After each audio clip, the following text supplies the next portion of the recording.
Hello friends, कैसे हैं आप। फ्रेंड्स, हम आज एक नया टॉपिक प्रत्यय करने वाले हैं। कौन सा? प्रत्यय का नया टॉपिक करने वाले हैं। क्यों?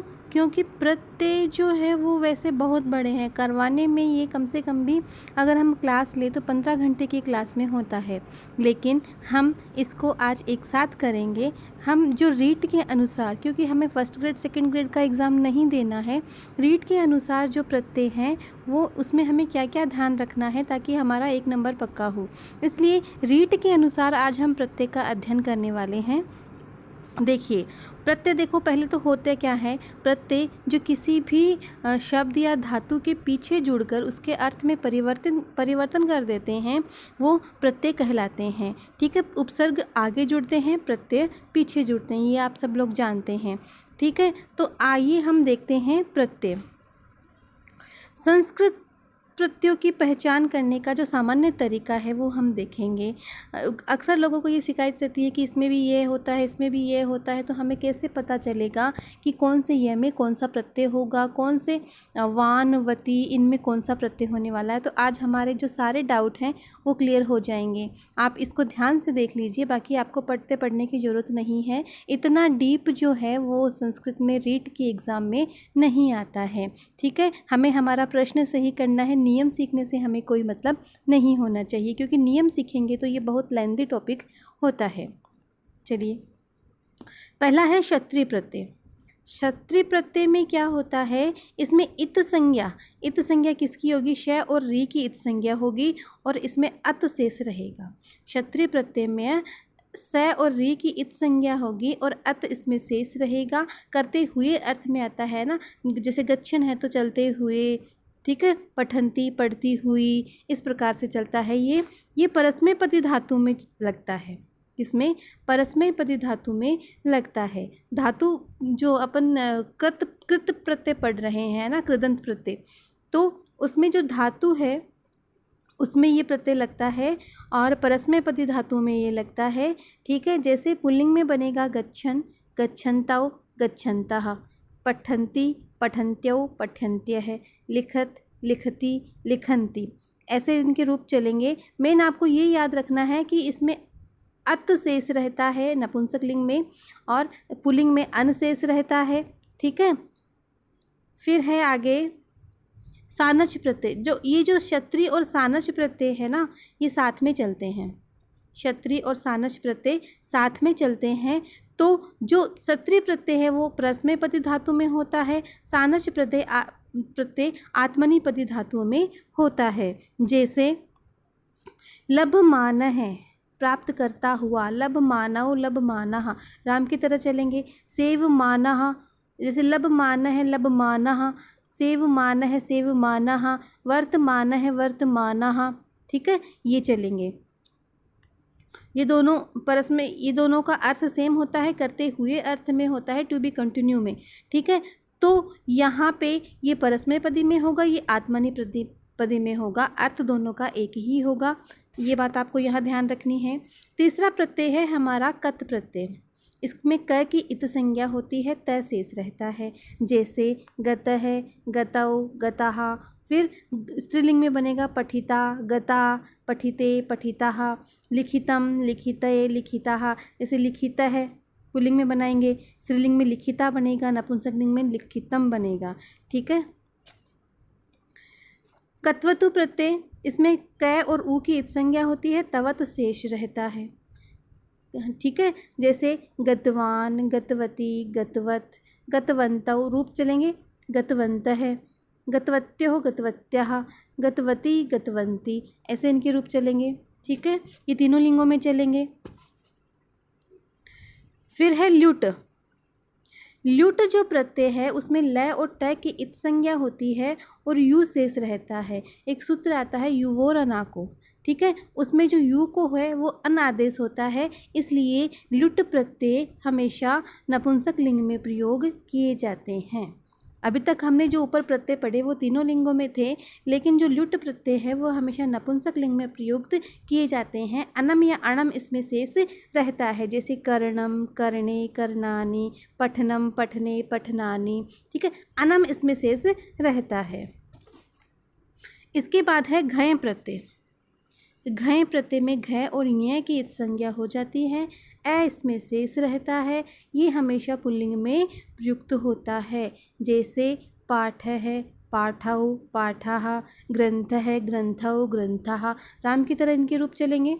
ठीक है, हमेशा पुल्लिंग में होता है। जैसे पट धातु में घय प्रत्यय जोड़ेंगे तो क्या बनेगा? पाठ है। ठीक है, ग्रंथ धातु में घय प्रत्यय जोड़ेंगे तो क्या बनेगा? ग्रंथ है। फिर है तिन। तिन जो प्रत्यय है वो क और न की इसमें इत संज्ञा होती है, ती इसमें शेष रहता है। स्त्रीलिंग में हमेशा प्रयुक्त होता है। गति, मति, भक्ति, शक्ति। ठीक है, ये इन सब में तिन प्रत्यय होता है, रूप चलते हैं गति, गति, गतयः। जैसे एकारांत हरि के रूप चलते हैं उस तरह इसके रूप चलेंगे। देखिए, हमने ऊपर देखा ये जो तीन प्रत्यय हमने देखे, ल्युट, घय और तिन।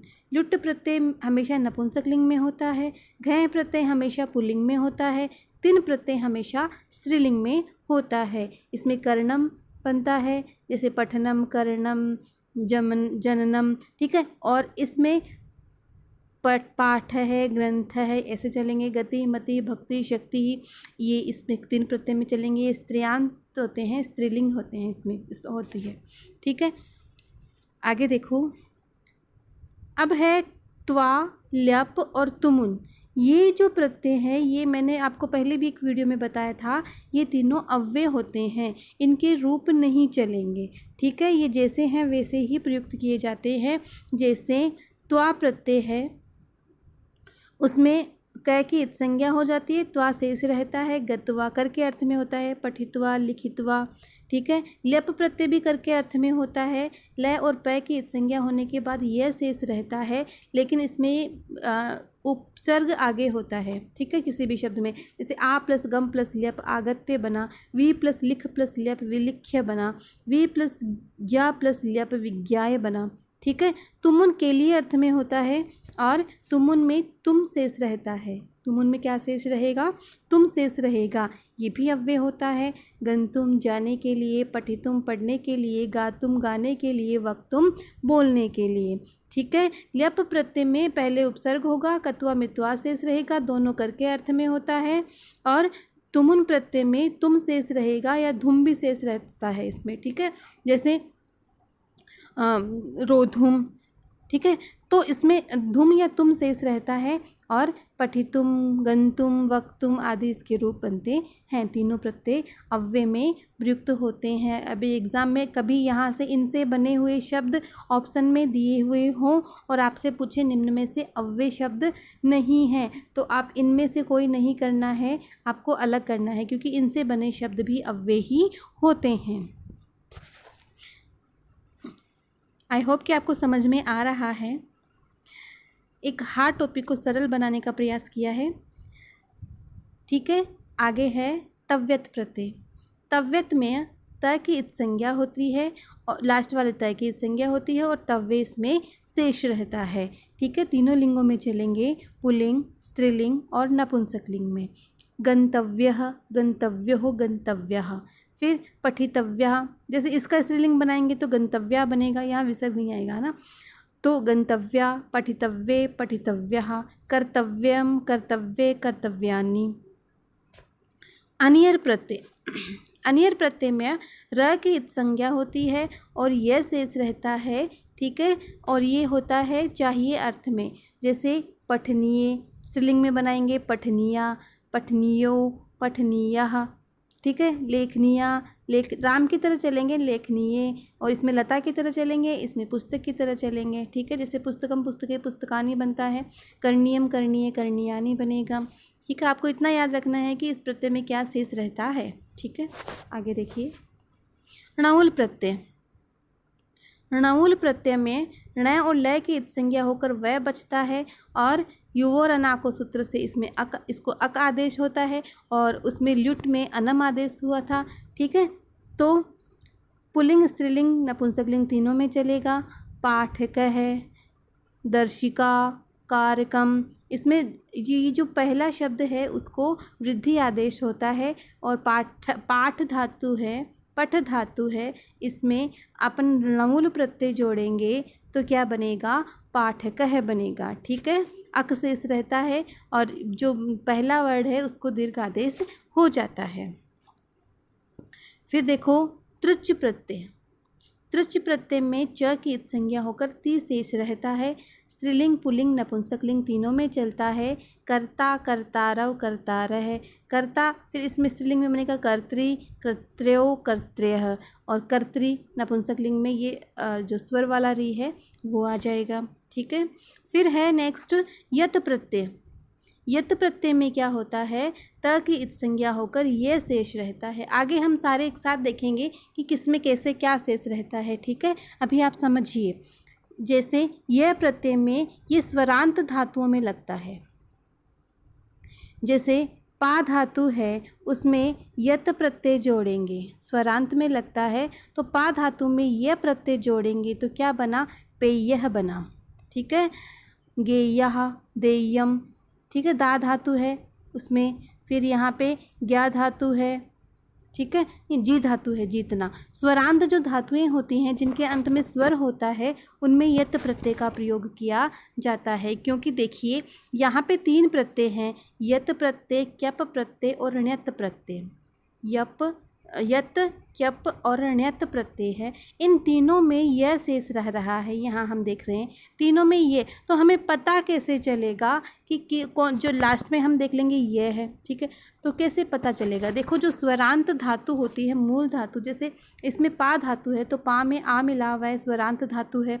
ठीक है, यहाँ पे जी धातु है, जीतना, यहाँ पे दा धातु है, देना, तो यहाँ पे यत प्रत्यय का प्रयोग हुआ है। जैसे क्यप प्रत्यय है, इसमें 1-2 ही चलते हैं क्यप प्रत्यय में, जैसे शिष्य, शिष्य, वृत्य, ये इनके उदाहरण ही आप याद कर लीजिए। नियम है, नियम में आप जाओगे तो बहुत ज़्यादा डीप हो जाएगा। तो जैसे आप ये एक बार ये जो क्यप प्रत्यय से एक ही प्रश्न पूछा जाता है, शिष्य, शिष्य में कौन सा प्रत्यय है, तो शिष्य में क्यप प्रत्यय है। एक और है वृत्य, क्या दिया हो, वृत्य। ठीक है, तो वृत्य में भी क्यप प्रत्यय होता है। फिर है ण्यत प्रत्यय, कौन सा, ण्यत प्रत्यय। ण्यत प्रत्यय में क्या होता है, हलंत शब्द और ऋकारांत जो धातु रूप होती है उसमें अगर लास्ट में ये शेष रहता है तो ण्यत प्रत्यय का प्रयोग होता है। जैसे कार्य है, यहाँ हम देख रहे हैं कार्य है।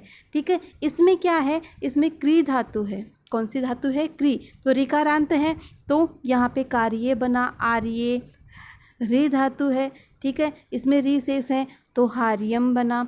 ठीक है, फिर आगे है, ये तीनों समझ में आ गए होंगे आपको कि इसमें तो स्वरांत धातु होने के कारण ये शेष रहता है।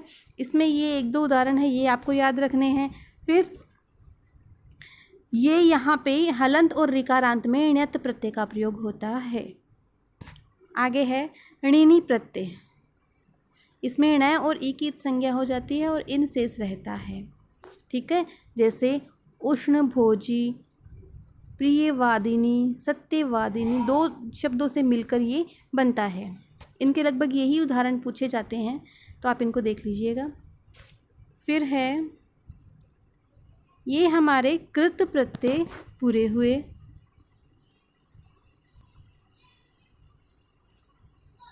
कृत प्रत्यय में देखो हमने ये इतने देखे। कृत प्रत्यय जो शब्द धातुओं के अंत में जुड़ते हैं, कत, कत्वतु, ल्युट, घय, तिन, त्वा, ल्यप, तुमुन, तव्यत, अनियर, णवुल, तृच, क्यप, ण्यत, णिनि, ये सब हैं कृत प्रत्यय।